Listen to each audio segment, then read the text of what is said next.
old dull bludgers and so forth, and having a good laugh. After a while, the devil says, well, time's up.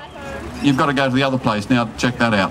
So back to the elevator, everybody gives him hugs, goes back up. St. Peter's awaiting, takes him through the pearly gates and says, well, you've got one day to check this place out.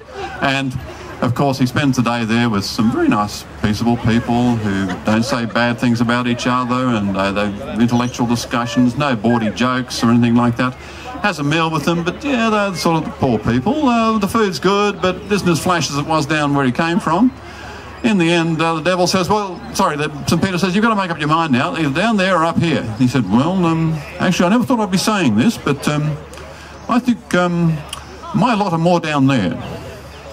Well, okay, down you go. Fine, follow me. Back to the elevator, down, down, down, down, down. The elevator doors open up, but instead of this glowing green vista, what he sees is this poisoned atmosphere, this ravaged landscape, filth and dirt everywhere. You know, the green glow in the atmosphere and pollution falling everywhere. The same mates who are well dressed and happy are now walking around in rags, and they're dragging these black plastic bags around, picking up rubbish and then groaning and moaning. And he said, what the blazes is this? He said.